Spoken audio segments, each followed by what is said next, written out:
प्यारे विद्यार्थियों, नमस्कार। बृहन मुंबई महानगर पालिका शिक्षण विभाग वर्चुअल ट्रेनिंग सेंटर में आप सभी का हार्दिक स्वागत है।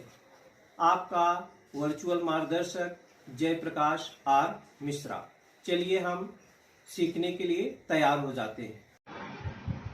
कक्षा 9वीं अपना जो घटक है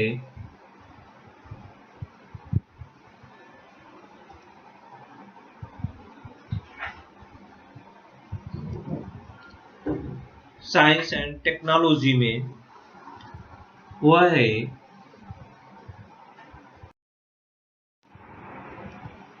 गति के नियम, जिसको बोलते हैं law of motion. Law of motion में हम क्या क्या सीखेंगे,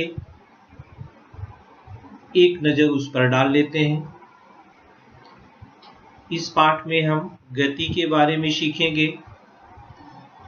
विस्थापन और दूरी, त्वरण, न्यूटन के गति संबंधी नियम और समीकरण। यह हमको लॉ ऑफ मोशन में सीखना है। तो सबसे पहले बच्चों हम गति के बारे में सीखेंगे। मोशन ऑफ एन ऑब्जेक्ट, जिसको बोलते हैं पिंड की गति। Motion of an object. बच्चों, गति का अनुभव सबको है। हम स्थिर रहते हैं, जब उस पर कोई फोर्स लगाया जाता है तो वस्तु गतिमान हो जाती है, या गतिमान वस्तु को रोकने के लिए भी उस पर फोर्स अप्लाई करना पड़ता है। जैसे पक्षी बैठी है, जब उसको हम उड़ती है तो गति में हो जाती है। रेलगाड़ी रुकी हुई है, जब वो चलती है तो गतिमान हो जाती है। इस प्रकार से हम अपने दैनिक जीवन में बहुत सारे गति को देखें। ये देखिए पिंड की गति।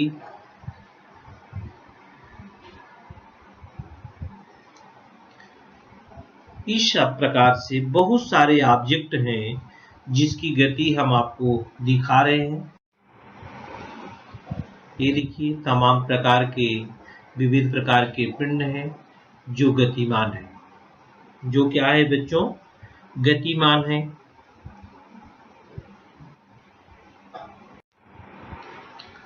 ये देखिए रेलगाड़ी है, ये भी गतिमान है। बस है, स्कूल की बस जिसमें बच्चे जाते हैं, ये भी आगे चल रही है।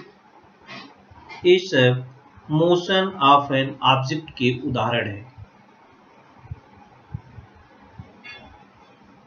गाड़ी में जब हम बैठ के बस या गाड़ी में आगे जाते हैं तो जो पेड़ पौधे या घर रहते हैं वो पीछे भागते हुए हमें दिखाई देते हैं।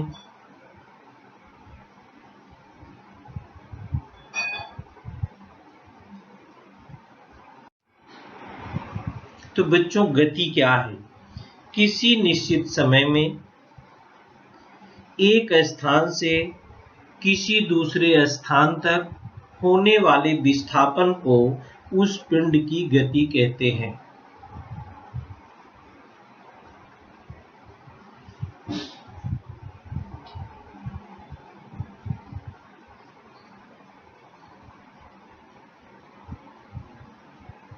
The continuous displacement of an object is called motion. किसी निश्चित समय में एक स्थान से किसी दूसरे स्थान तक होने वाले विस्थापन को उस पिंड की गति कहते हैं। हमने पहले भी सीखा है बच्चों, गति कई प्रकार की होती है। गति के कई प्रकार होते हैं टाइप्स ऑफ मोशन में। गति के प्रकार एक लीनियर मोशन होता है जिसको रेखीय गति कहते हैं। दूसरा होता है नॉन लीनियर मोशन, जिसको असमान रेखीय गति कहते हैं। या अरेखी गति कहते हैं, नॉन लीनियर मोशन। एक रेखी गति लीनियर मोशन और दूसरा नॉन लीनियर मोशन। इसका भी उदाहरण हम आपको दिखाएंगे।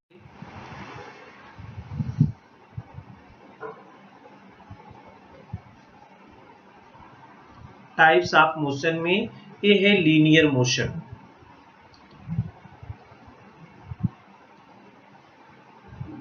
लीनियर मोशन जिसको हम रेखीय गति कहते हैं।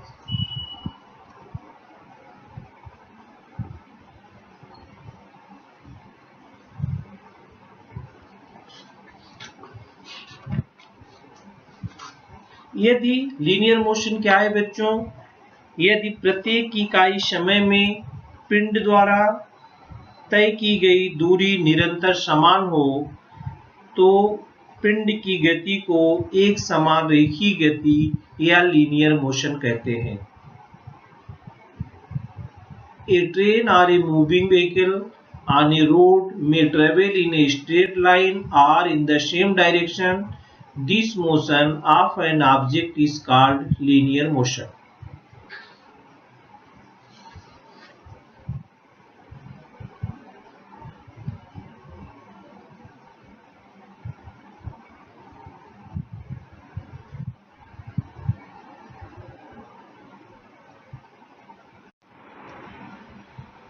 नॉन लीनियर मोशन असमान रेखीय गति।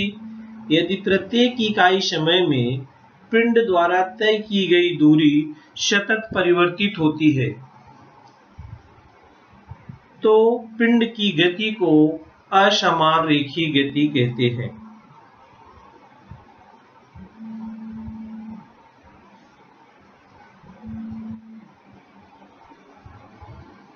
असमान रेखीय गति कहते हैं। यह असमान रेखीय गति कई प्रकार की होती है।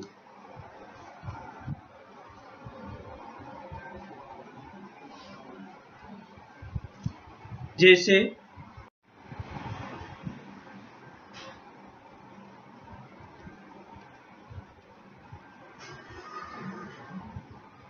यह है अरेखीय गति के उदाहरण। अरेखीय गति विभिन्न प्रकार की होती है।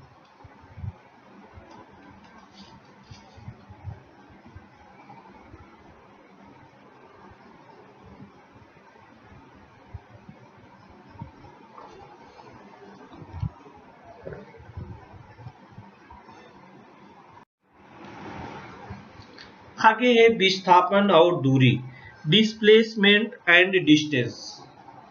डिस्प्लेसमेंट एंड डिस्टेंस ये क्या होता है बच्चों?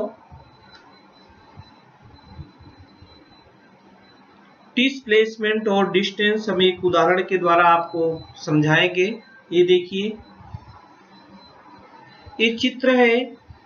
यहां से देखिए, यहां से चलना शुरू हुआ और इसको यहां तक पहुंचने में ये दूरी है, डिस्टेंस है। टेढ़ा मेढ़ा वक्र है, टेढ़े मेढ़े रास्ते से होता हुआ आता है।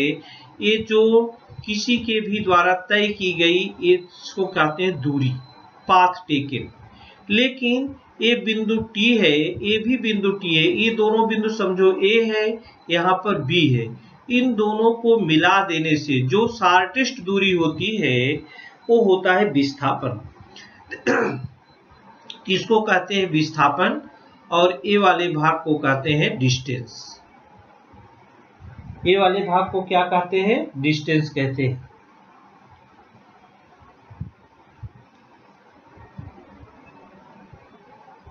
एक दूसरा उदाहरण लेते हैं हम।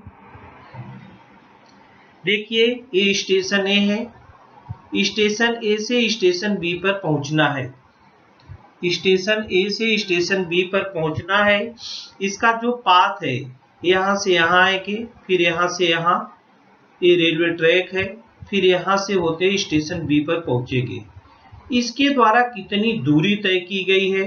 ये 50 किलोमीटर, ये 100 किलोमीटर, ये 200 किलोमीटर और ये 400 किलोमीटर है। तो 400 2 600, एक 750 किलोमीटर है। तो ये रेलवे ट्रैक से अगर ये स्टेशन बी पर पहुंचना चाहते हैं तो 750 किलोमीटर की दूरी तय करनी पड़ेगी, इसको कहते हैं दूरी। लेकिन ए से बी के बीच में जो विस्थापन है वो हो जाएगा 400 किलोमीटर, क्योंकि सीधा सीधा ये आएगा, इसको कहते हैं विस्थापन। इसको क्या कहते हैं? विस्थापन।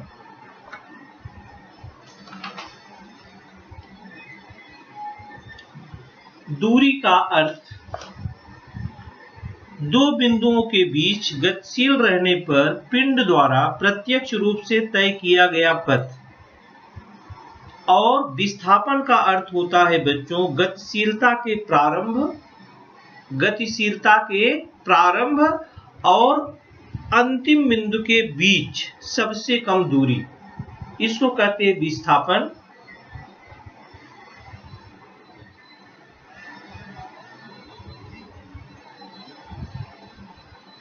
आगे चलते हम देखते हैं ये डिस्टेंस स्केलर क्वांटिटी है और डिस्प्लेसमेंट क्या है बच्चों? वेक्टर क्वांटिटी है। डिस्टेंस क्या है? Scalar quantity. और डिस्प्लेसमेंट क्या है? ये वेक्टर क्वांटिटी है।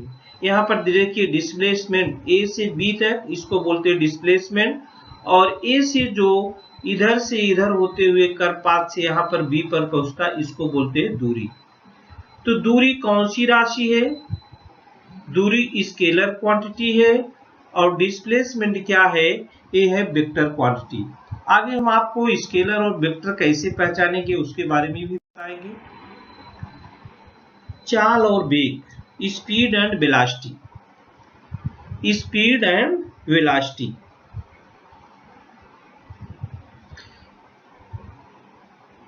चाल क्या है? चाल तय की गई कुल दूरी और उसमें लगा हुआ कुल समय, ये होता है चाल। और वेग विस्थापन को समय से भाग देने पर वेग प्राप्त होता है। इसको इस प्रकार से लिख सकते हैं, स्पीड चाल बराबर D by T, distance upon time. ये देखिए डी फॉर डिस्टेंस है, टी फॉर टाइम है, और वेग इक्वल टू विस्थापन yes displacement divide by time. तो किसी पिंड द्वारा इकाई समय में एक ही दिशा में तय की गई दूरी को वेग कहते हैं। और इसकी इकाई जो होती है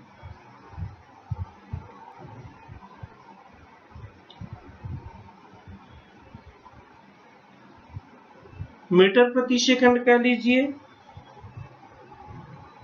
इकाई समय में होने वाले परिवर्तन को हम विस्थापन कहते हैं। इकाई समय में होने वाले विस्थापन को भी वेग कहते हैं। इकाई समय में होने वाले विस्थापन को हम क्या कहते हैं? वेग। इस प्रकार से हमें दूरी और समय ज्ञात है तो चाल निकाल सकते हैं। डिस्प्लेसमेंट और टाइम ज्ञात है तो हम वेलोसिटी को भी निकाल सकते हैं। छोटे छोटे प्रश्न आते हैं जो हम इस सूत्र की सहायता से आसानी से हल कर सकते हैं। छोटे छोटे प्रश्नों को हम इस सूत्र की सहायता से आसानी से हल कर सकते हैं। सदिश और अदिश राशि क्या इसे पहचानते हैं बच्चों? Scalar and vector. Scalar quantity में जैसे लेंथ है, एरिया है, वॉल्यूम है, स्पीड है, मास है, डेंसिटी है, प्रेशर है, टेम्परेचर है, एनर्जी है, पावर है, वर्क है, वॉल्यूम है। स्केलर क्वांटिटी में केवल मैग्नीट्यूड होता है। Scalar quantity has only magnitude. और वेक्टर क्वांटिटी में क्या होता है? मैग्नीट्यूड भी होता है और डायरेक्शन भी होता है। माने ऊपर तीर का निशान अगर लगा है, दिशा निर्धारित है तो वेक्टर क्वांटिटी होगी। मैग्नीट्यूड और डायरेक्शन दोनों होगा तो जैसे आप किस दिशा में जा रहे हो, डिस्प्लेसमेंट विस्थापन किस दिशा में हो रहा है, तो विस्थापन क्या है? वेक्टर क्वांटिटी है, क्योंकि दिशा उसमें बताई जा रही है किस वेग से जा रहे हो, किस दिशा में जा रहे हो।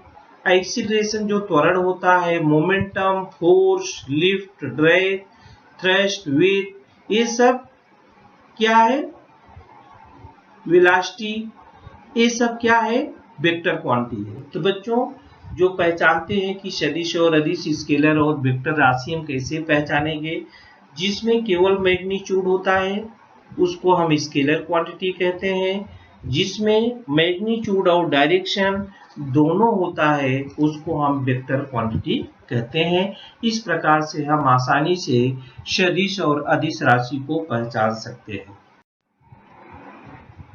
त्वरण, एक्सीलरेशन,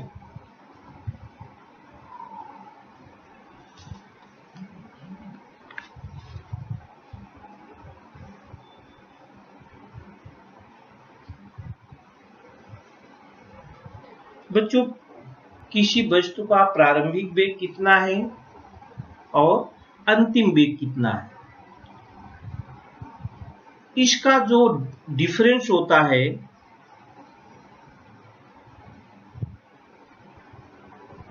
माने त्वरण की जो परिभाषा होती है कि वेग परिवर्तन की दर को हम त्वरण कहते हैं।